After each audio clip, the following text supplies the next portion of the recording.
What's up, TikTok? And what's going on, YouTube? It's Romel here, going live. I am trying to help you guys, as always. Tuesday, help you guys answer all your math questions. And today be doing a little bit of vector addition, and we also gonna do. I'll show you a different way to solve um, equations, and probably a much easier way than what we normally use. So these are the things that we're going to be working on today, and we'll be starting in a little bit. And if you have any other questions, we'll take care of them as well. All right, cool. Now we'll also talk about the midpoint formula.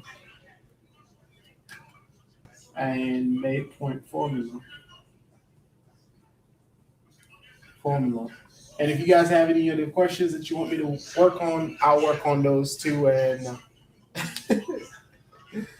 WTV Kayla, 2 plus 2. It's not coming to me right now. So, all right, guys, welcome, Grace Pavlock. Let's see who we got on YouTube.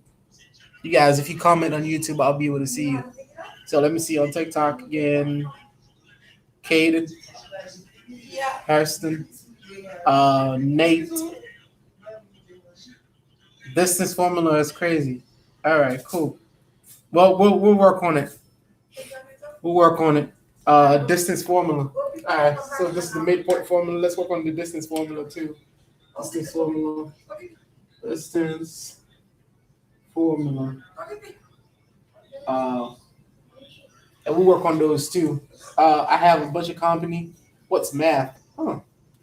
That's a great question. I don't think I know. I just use it. So let's work on some stuff. So what's up? Meal and Grace. What's going on? And flip this stuff. Let me set this thing up. Hopefully it works out the way I expected. Let's see. All right, cool. Let me know if you can see me. Not see me, see the board for now. Not me, necessarily. So let's see if this is, all right, I'll turn off this light. It's not helpful. It's messing up the people on YouTube. All right, give me 1 second. Hey.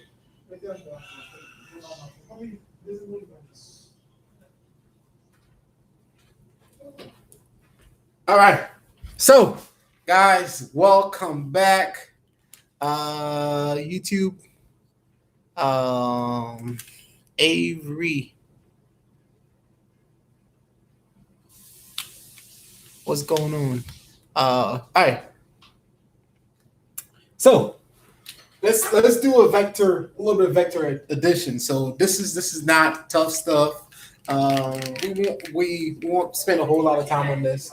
So when you add in vectors and stuff, so what you do is a way that makes the most common sense. So the way you do it is you add this to this, and then you add that to that. So basically that's what we're going to be doing. So what we're going to add is add 4 plus 7.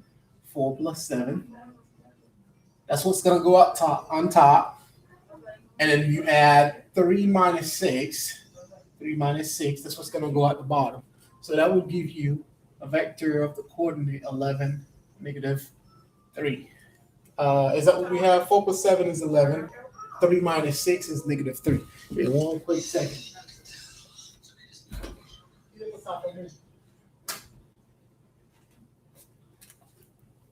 All right, cool.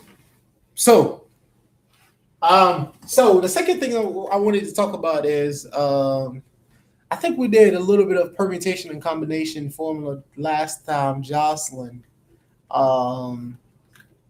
The second thing, if I have time, I might be able to go through them again.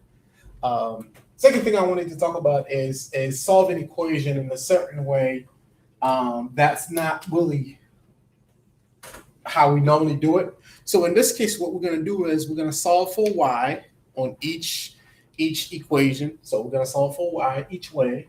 And then after we solve for y, we're going to use that. We're going to equal, since y is always equal to y, we're going to set those two equations equal to each other. We'll solve for x. And then from, if you have x, you'll be able to find y. And that'll give you the point. So usually the way, when you solving things like that, normally you use that method when you have two lines, which is what those are. You have two lines, you want to see where they meet, what point they meet at. So that's what exactly is solving the equation. So having two lines and see where they meet at. So you have one going, it could be going this way, and then there's another one going that way. You want to see what point exactly where they meet. So what you can do is solve for y, and then we're gonna replace, you're gonna solve for y here. You're gonna set whatever you find equal to each other, because y is always equal to y, and then you'll solve for the equation. So first thing we have is 2y. So 2y. Let me use a darker stuff so you guys can see it, especially on YouTube. 2y is equal to negative 4x plus 6. So what we can do is divide everything by 2. If we're solving for y, divide everything by 2, divide by 2, divide by 2, divide by 2. So what we have is y is equal to negative 2x plus 3. Now that's the first equation. So this equation right here is the equation of a line. So y is equal to negative 2x plus 3. Now, what's the second equation is y is equal to 3x plus 1. So we know that y is always equal to y. So we're going to set these two equations equal to each other. So what we're going to have is 3x minus 1 is equal to negative 2x plus 3. Now, 3x minus 1 is equal to negative 2x plus 3. You add 2x to both sides, 2x here, 2x here. So what we have is 3x plus 2x is 5x. It's equal to negative 2x gone, minus 1 is equal to 3. So what we can do is add 1 to both sides. So 5x, you add 1 to both sides is equal to 4. X is equal to 4 over 5. Who can tell me what y is equal to based on the value of x? X is equal to 4 over 5.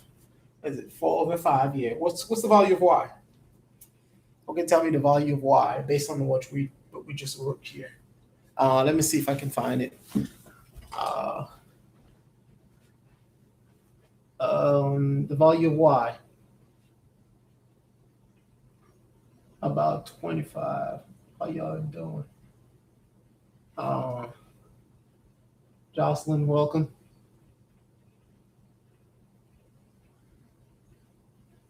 Hey, what's up? Mark H19. Who can tell me what the value of y is? About 6 feet. All right, cool. So what we're gonna do here is gonna replace the x inside of any of these, and you should get the same answer for it. So let's replace it inside of here. X, we're gonna replace x inside of here. So what we're gonna have is 3 times the value of x is 4 over 5 minus 1. 3 times y is equal to 3 times 4 over 5 minus 1. That would give you what? 3 times 4 over 5, that's 12 over 5 minus 1. Y is equal to 12 over 5 minus 1. And that means y is equal to 12 minus 5. And this is a little trick that I normally use. I multiply, let's say it's kind of like there was a 1 here. I multiply the 12 by the 1. I get 12. I multiply the 5 by the 1, minus 5. You multiply the 5 by the 1 again, and minus 5. So that gives me 7 over 5. So what basically do is something like this. So you multiply this by this, you multiply this by this, and then you multiply this by this. So 7 over 5. Let's just try to see if the same thing we get here. What is it? Negative 2 I'm going to replace -2. Let me solve it this way. I need to start erasing stuff. Oh, actually, I have space. This is not part of it. So -2 times 4/5 plus 3, right? That would be -8/5 plus 3. So y is equal to what? I do the same trick. -8 times 1 is -8. 3 times 5 is 15. 5 times 1 is 5. That will give me 7/5. So the value of x is, x has the value of x is what? 4/5. The value of y is 7/5. And the point where those two lines may intersect, however you want to call it, is 4/5, 7/5. That's it. Any questions? Let me see if you guys have any questions. See any questions? Questions? Yes, no, maybe. Questions, guys? Exactly 7 times.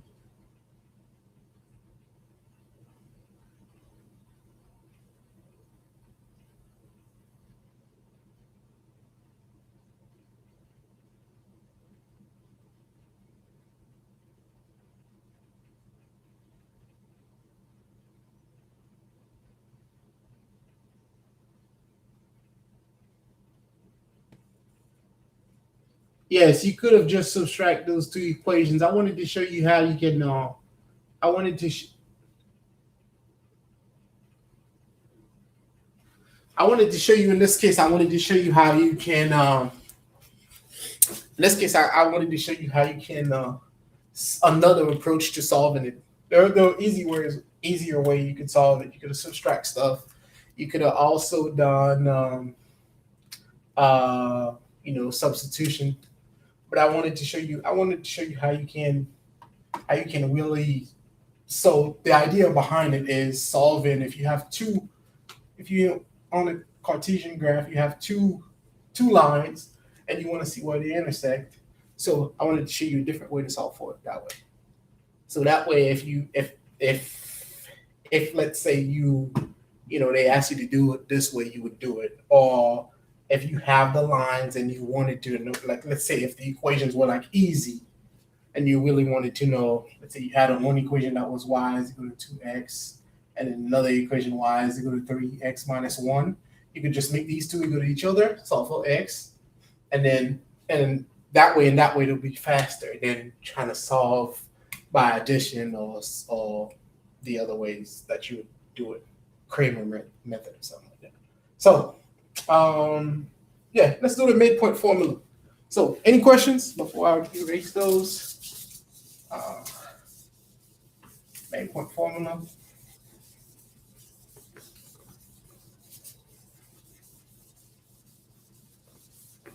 So let's do the midpoint formula. So let's say that you have a point of the coordinate 5, -11, another point of the coordinate 8, 9, -9, and 3, for example. So if you have these 2 points, a point A and a point B.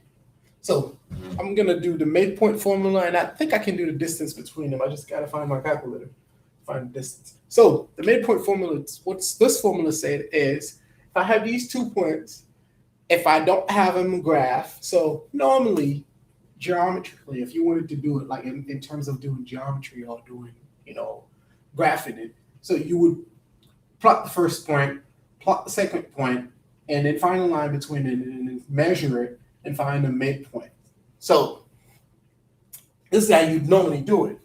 I'm not saying these are the plots for these points. But in this case, so what you're going to do in this case is, first thing we're going to do is using the formula. The midpoint formula say the midpoint M for A and B, and I'm writing it this way.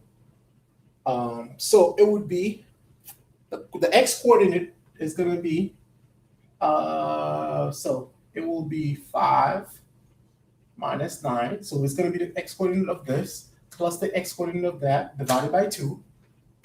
That's the first. And then comma, and then the y coordinate of this, negative 11 plus 3, negative 11 plus 3 divided by 2. So that would give you what? What's 5 minus 9 divided by 2? That would give you negative 4. 5 minus 5 is negative 4. Negative 4 divided by 2 is negative 2. And then negative 11 plus 3, that would give you negative 8. Negative 8 divided by 2 is negative 4. So that would be the midpoint of this point, of these 2 points. Any questions?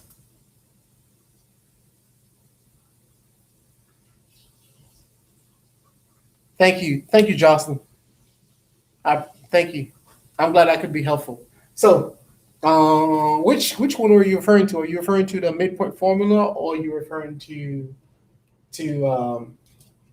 solving the equations?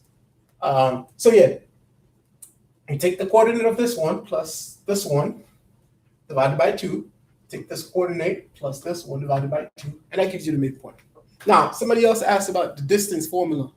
I can't remember who. Now, if you have any questions, do you guys have any questions? Thank you for the rainbow carrier.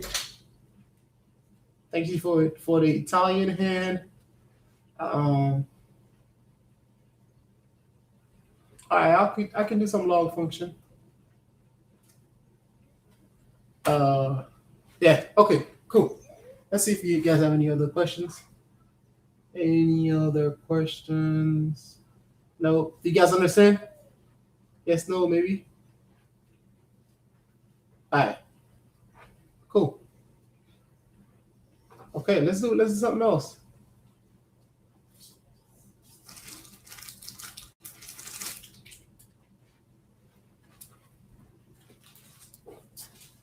Okay. Let's do something else. Yeah, so let's do the distance formula.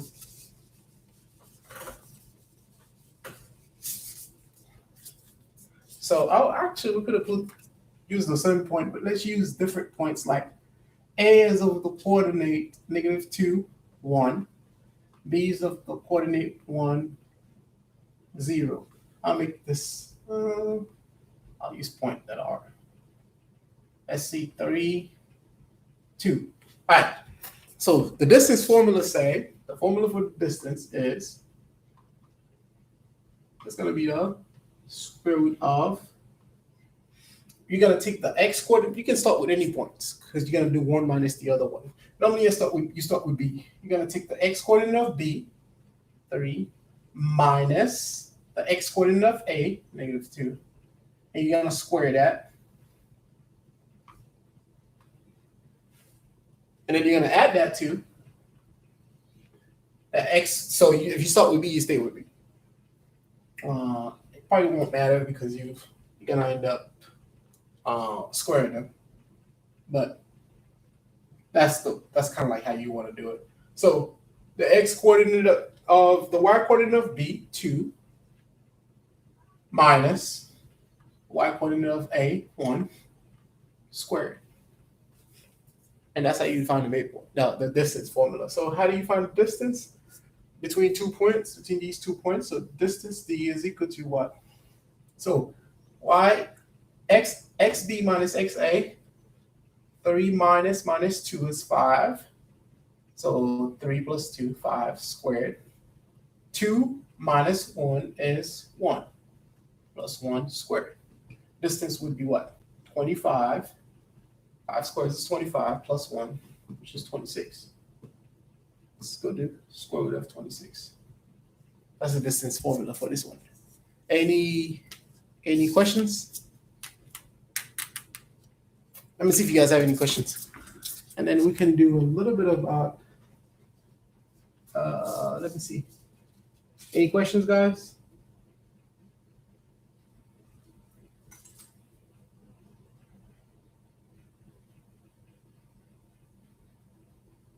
No problem. Why did my life come to this? No problem. No, I'm not a teacher. Leandri 2. Leandri 2. I'm a private tutor.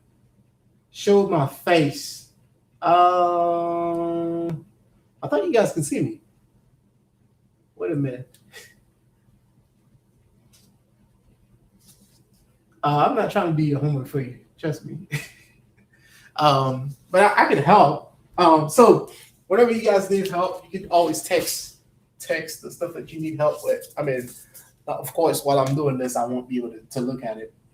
But there's a number that you can always text your home, whatever you're working on that has to do with math, 904-299-8417.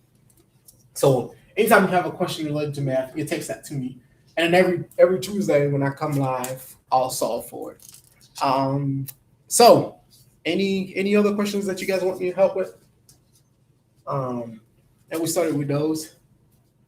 Any questions? Let me see.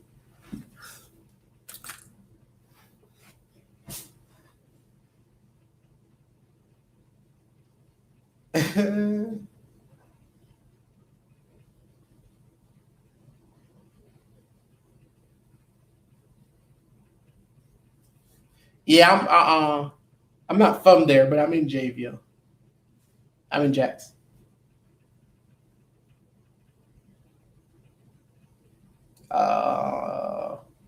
Let me see, guys. Hey, who's taking exam already? Somebody recently told me that they were taking their exam and they were messing it up. So, who has taken their exam before? Jocelyn, if you could send me exactly what you want me to work on with permutation, next time I come here, I'll talk about it some more.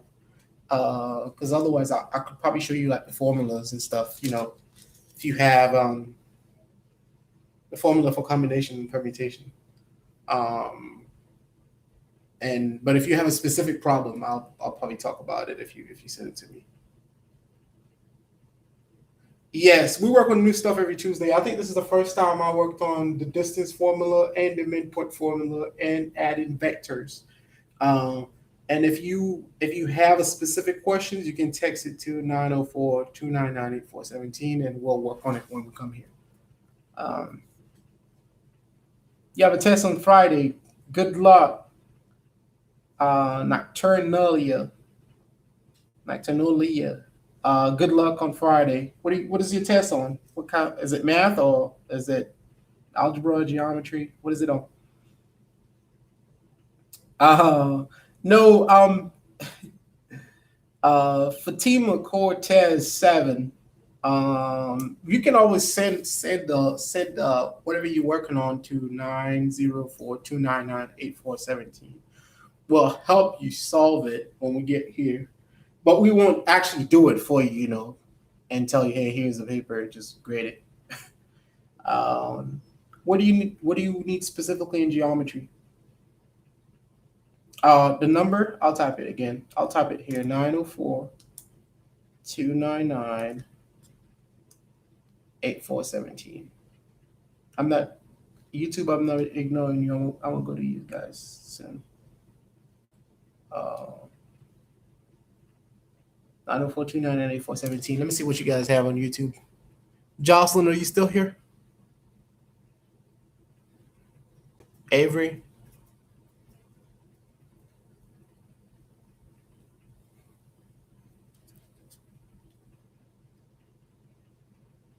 And Jacob B.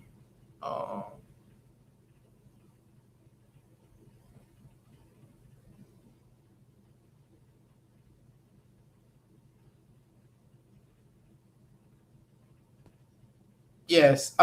If you have future value and present value, yeah. So let's say you have we can do a little bit of that here. This is like financial calculations. So let's say you have it was I-65, 68.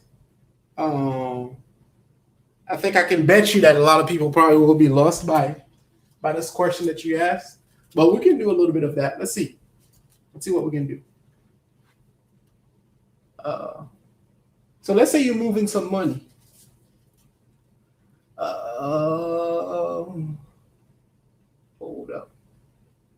All right. So let's say you're moving some money. The person who asked about future and present value. So because of something called interest, and interest is normally compounded, and because of that, when you have money, let's say you put money in it could be, you could put it in a CD, or you could have you borrow some money. If you borrow the money at a certain rate of interest, that's compounded over time. So there's gonna be so whatever you borrow, you're probably gonna have to pay more than that. So let's say you borrow $10. So if the rate of interest is I, let's say the rate of interest is 0.05, and then or 5%. And then you borrow this for a certain number of years. So let's say the number of years that you borrow it, let's say you borrow this money for 7 years. And you want to know after 7 years how much money you're going to give that person. So here's what's going to happen. So you borrow $10 today. So this is today. You borrow $10. 1, 2, 3, 4, 5, 6, 7. 1, 2, 3, 4, 5, 6, 7. So let's say you borrow $10 today. That's compounded at a rate of interest I is equal to 0.05%, and you want to know in 7 years how much money will you have to pay back. So because now what's going to happen is you're going to pay that money, but you're going to pay the $10, and then you also pay the interest off of it because it's going to accumulate at a rate of interest of 5%. So what you would say is, think about, you have the $10 here for the first year. And this is how compound work. It's like interest, but also whatever you have accumulate also the interest also accumulate interest. The best way to explain this, I'll show you. So this $10 here, so if it compounded at a rate of interest of 5%, so when we get to year one, not only are you going to have to pay the $10 plus, you're going to have to pay an interest of 10 times 5%. So what does that mean is, what that really means is, hey, I'm going to pay you the $10 back. Let's say I have borrowed the money for 1 year. I'm going to have to pay the money back, the $10 back, $10, and I'm going to have to pay an interest on that $10, which is 5%. So 10 times 5%, what is that? So $10 plus 5%, 0.5, right? So the first year, I'm going to pay 10.5. Now, I'm here. That money grows to 10.5. Now, let's go to year two. On year two, I'm going to start at this 10.5, and I'm going to accumulate another 5% interest off of that, which will give me to, this is 10.5 plus 10.5 times the rate of interest 0.05. So that will give me a certain amount here. And in the third year, the same thing. The fourth year, the same thing. So an easy way to calculate that is you can come up with this formula that says the future value of whatever the money that you have is the value that we have right now. You could say this is the present value multiplied by 1 plus the rate of interest I to the n. So what we're saying here is saying, if I want to know how much money this will grow to at year 7, so I'm going to take whatever the value I have here, year 0, right here, plus 1 plus 0.05 compounded at a rate of 5% for 7 years. So that will give me the value I have for 7 years. Now, the opposite effect, the opposite thing, it's the same exact opposite. If you want to find, you have a future value, you want to find a present value. So if you find the present value, What you can say, hey, I have this in the future, somewhere in the future, and then I want to find the present value. So if I'm compounding at this rate of interest and I want to find the present value, so let's say here I had let's say I had $18 here. If I want to find the present value, instead of multiplying, I'm going to divide by, if I want to find the value here, I'm going to divide by 1 plus I to the n, whatever n is. So in this case, it would be the 18 divided by 1.05 to the 7th. So future value, if I want to get to the present value, 1 plus the rate of interest to how many years I'm moving it. If I'm moving it 1 year, to the 1. 2 years, to the second power. 3 years, to the third power. Same thing here. If I'm moving it 1 year, I multiply by 1 plus, so this 10.5 here is not magic. So it's 10 multiplied by 1.05. 1.05 to the first power. That's exactly what this gives you.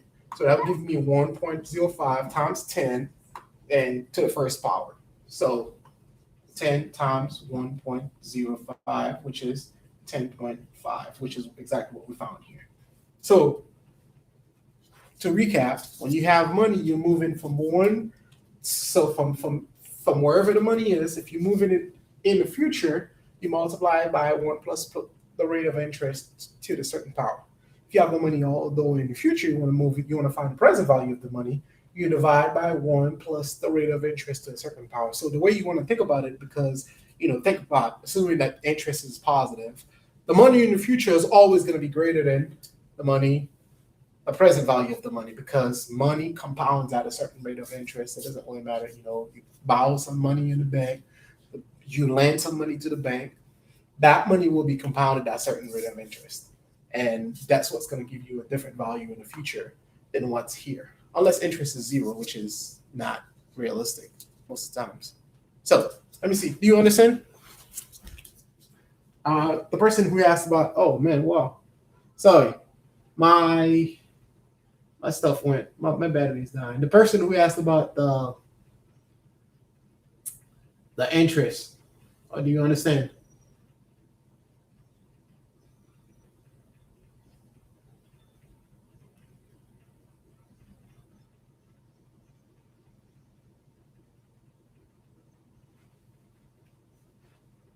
Let's see.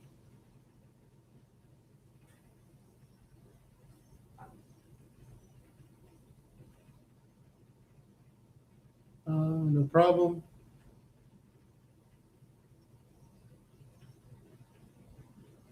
No problem. No problem. Thank you. All right. So, all right, guys, listen.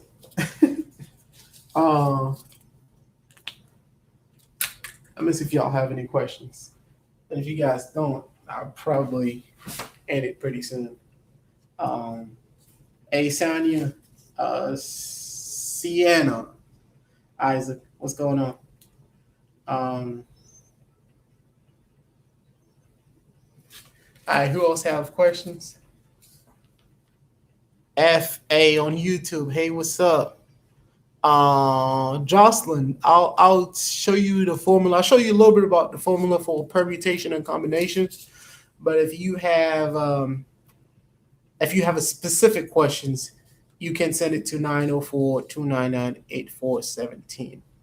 So let me show you a little bit about the formula for permutations and combinations. I don't think you were here last time we did that. All right, so let's do a little bit of permutation and combinations. So the person who asked about present value and future value of money, hey, let me know if you understand. I don't remember who it was, but let me know if you understand. So let's talk about permutation and combination.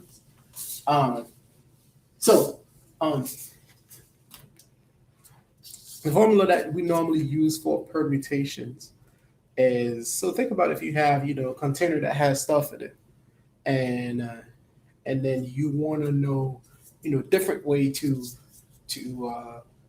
to pick, like say you have a container that has marbles in it, you want to know a different way to pick marbles inside of the container, either with replacement or without replacement.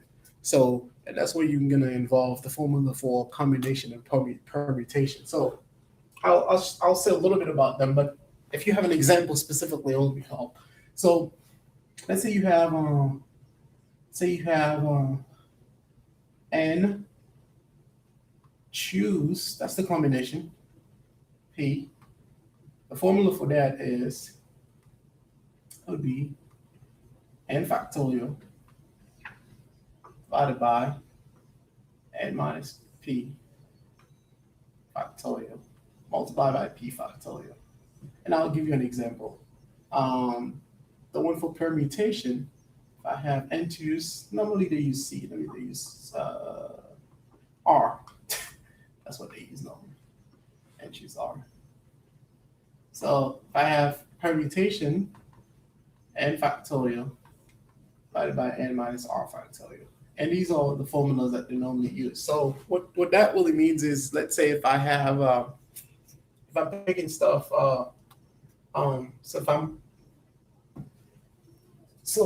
if I have n is equal to 5 and r is equal to what? 3. So that would be what? N factorial would be 5 factorial divided by 5 minus n minus r, 5 minus 3 factorial. So the way you read this, normally read this is n choose r. So you have n things that are inside of the n marbles that are inside of the containers. You're choosing 3 out of those 5, and 3 out of those 5 marbles that are inside the container. Multiply by another 3 factorial. The only difference between this and this is this has an extra multiplied by r factorial, multiplied by the factorial of the smallest number. So this would equal to what? 5 factorial divided by, what's 5 minus 3 is 2 factorial multiplied by 3 factorial. So that would be the formula for the first one. And you can, if you know how to handle factorial, you can do this by yourself. So 5 factorial is what? So 5 factorial is 5 times 4 times 3 factorial. So the way factorial works is, if I have 10 factorial is 10 times 8 times 9 times 9 times 8 times 7 times 6 times 5. But at any point doing that, going down those numbers, I can say, okay, I don't want to say all of this. I can stop with factorial. So that's exactly what I did here. Instead of it saying it's 5 times 4 times 3 times 2 times 1, I can say it's 5 times 4 times 3 factorial, because 3 factorial is 3 times 2 times 1. So same thing here is 2 factorial, which is 2 times 1, divided by 3 factorial. Now you can cancel out the 3 factorial. 4 divided by 2 is 2. Now you have is 5 here times a 2 here, which is 10. I don't think we even need a calculator for this. Now, let's say we use the same example. N is 5. We're choosing 3 out of this 5. So that would be 5 factorial divided by 5 minus 3 factorial. Notice the difference between this and this is the extra r factorial here. That's added in denominator, which means the permutations is always going to be greater than combinations. So 5 factorial is 5 times 4 times 3 times 2 times 1. And then that would be 2 factorial. 5 minus 2 is 2 factorial, which is 2 times 1. 2 times 1, 2 times 1. So how many permutations? 5 times 4, 20. Times another 3, that's 60. Let me know if you understand, Jocelyn.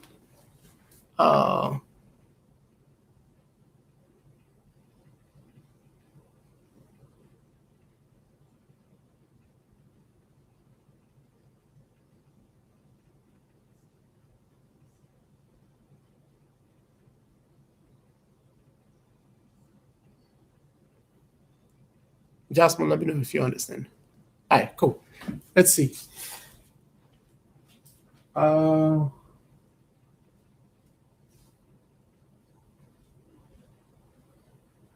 All right, rational numbers. All right, we'll talk about this in a little bit.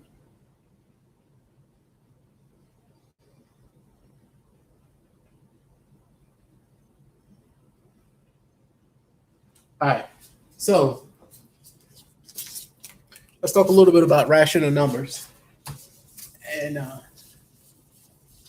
so let's say I have a rational number. So rational, and as you can see, the thing that's really stand out here when you say numbers that are rational numbers. So there's a word that stands out here, and this word is ratio. Ratio means one thing over another thing. And that's what you know by a ratio, something over something else. So rational numbers are numbers that can be written in terms of. I'm glad you understand, Jocelyn. That can be written in terms of a ratio. So let's see some of those numbers. So let me go back to like the natural number, the numbers that we know that we have natural numbers. Inside of that, we have the whole numbers. Natural numbers is 1, 2, 3, 4, 5, 6. The whole numbers is when you add a 0 to it. But when we're talking about rational numbers, so you have numbers, and then after that you have integers. Integers is positive and also negative. -1, -2, -3 is in this class. Also has 0 and 1. So when you're talking about rational numbers, you have numbers where there is an integer at the top, there's a number at the top, and there's also another integer at the bottom. So, and that's why you'd be able to write them out as a ratio. Certain numbers you can do that for, certain ones you cannot. So, let's see. Let's take some numbers. So let's say I have 2. The number 2 itself, can I write this as a ratio? Yes or no? Who can answer me? And I'll give you a shout out. Is 2 a rational number? Is 2 rational? That means can 2 be written as a ratio? Let's see. Is 2 a rational number? Let me see. Yes or no? It's okay. Jocks, I'll say no. Why not? Why isn't 2 a rational number? Oh, okay. So 2, can you write 2 6/3? Oh, can you also write it as 2/1? Can you also write it as -2/-1? Or can you also write it as 100/50? Ow. Yeah, those are all 2's. So that's a rational number. You can write it in terms of a ratio. Now, the other categories of numbers that are rational is they tell us, even if you don't know the ratio, they tell us numbers that all have terminating digits. So let's say 10.5. I mean, you can see, if you can figure out what 10.5 is in terms of a ratio.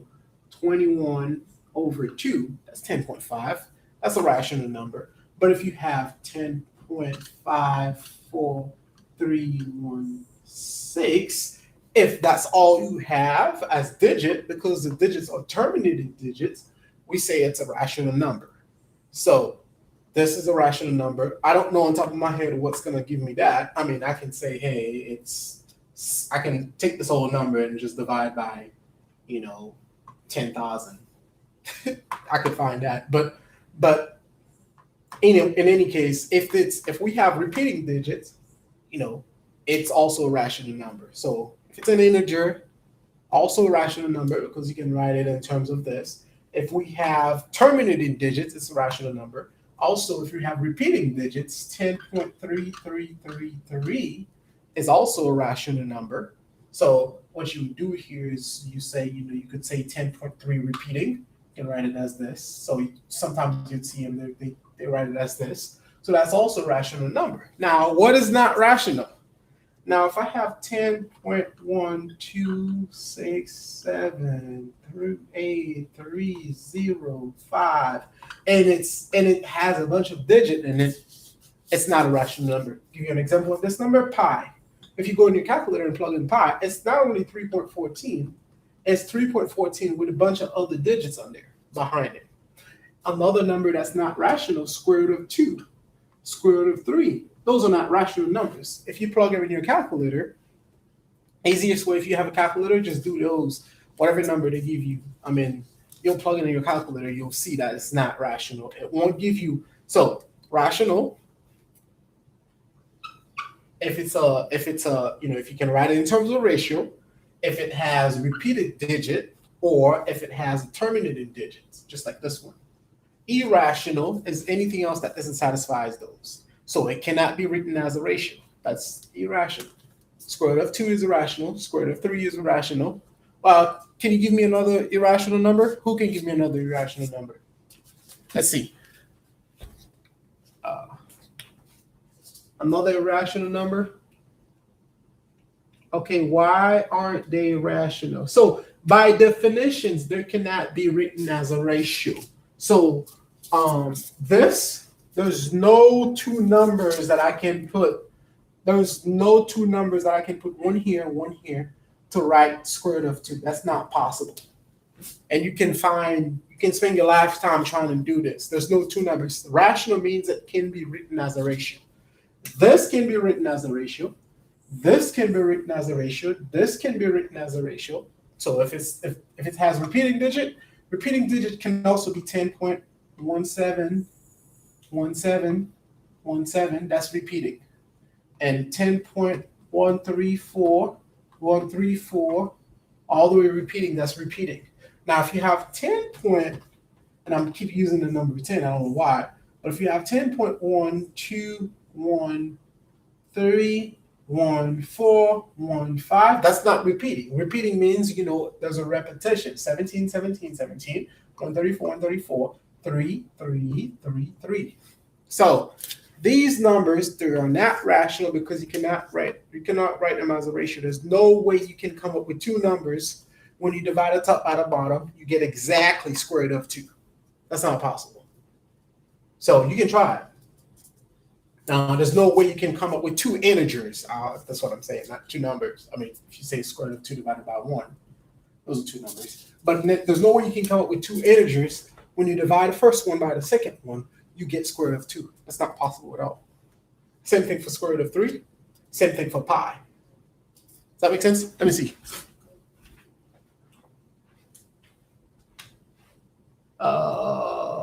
No, yes, maybe. All right, this is helpful. Thank you, Senior Isaac. Square root of 7. Yeah, that's also irrational. Yeah, so like if you have any prime numbers, you take the square root of it. Chances are you're going to find out a number that's not rational.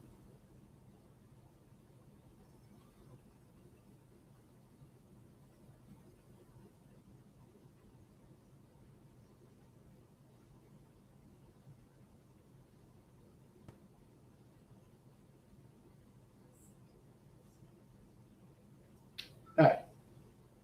Thank you. Yes, thank you.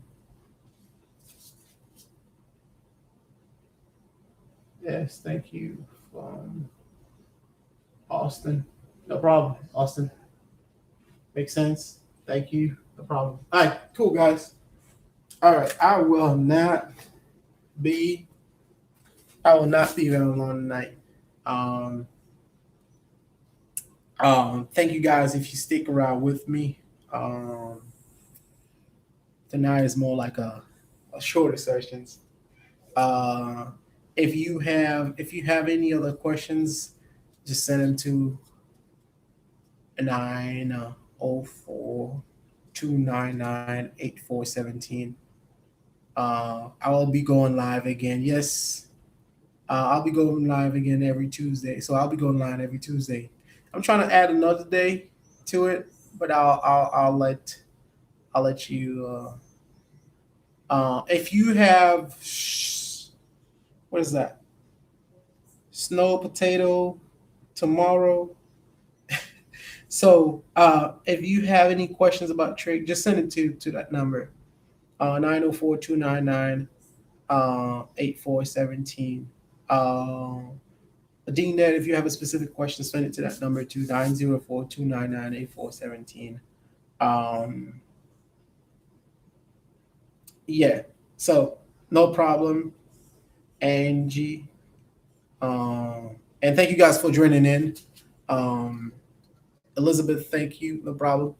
And Jocelyn, Fa, Avery on YouTube. No problem. If you guys have any additional questions, please send it to 904-299-8417. And I appreciate you guys being last time I solved many of your problems, DNet, before even before you went live. And that's what I started with. I actually solved like 5 of them uh, before you went live. So if you have one specifically that you need attention, just let me know which one it is. And next time I come, I'll solve for it. And it's not, if you send a bunch, we're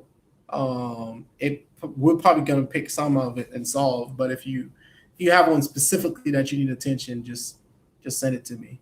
But last time I came here, I solved. I think there was a question about permutations, and that's how we started talking about permutations last time, combinations and permutations, and I solved for all of those. So yeah, if you have one that needs special attention, um, send it to me exactly, and try not to send a whole lot because we will pick some, and it might not be the one that you really want to us to work on. So, any other questions, YouTube? All right, guys, and thank you for stopping by. Thank you for joining in. Just remember the number 904-299-8417. It's easier, way easier when you send your questions there. A pre-calc. I'll be coming out with some more video of pre-calc. Are you on our YouTube channel? User 1432 and a bunch of other numbers. I'll be coming out with more questions. With like it's the same reasoning for all math, just practice. Find a way that you learn best. If it's video or book, just practice and then just learn that how to do this stuff and then just practice them. I'm working on something. I'm probably gonna tell you guys about it next time. It's almost done. I'm in the testing stage now, and I think you're probably gonna be excited about it. I'll be finishing it up this week for sure, and it'll probably be something that you'll be excited about. No problem. Thank you for the disco dog. Thank you for the TikTok disco doggy. And Elizabeth, thank you. I appreciate you. Yeah, thank you guys for stopping by, and thank you, DNet, for the bang. Thank you all for stopping by, and I appreciate you. And no problem, Jocelyn. And if you have additional questions specifically related to permutation, send it to me. Avery, too, if you could send me exactly what you're working on, that would be great. Instead of just vaguely talking about the Newton's method to estimate solution. If you could tell me what you're talking about, because that would be relevant to your question. All right. Thank you guys. Appreciate you. And y'all have a good night. Stay safe. Thank you very much. Thanks.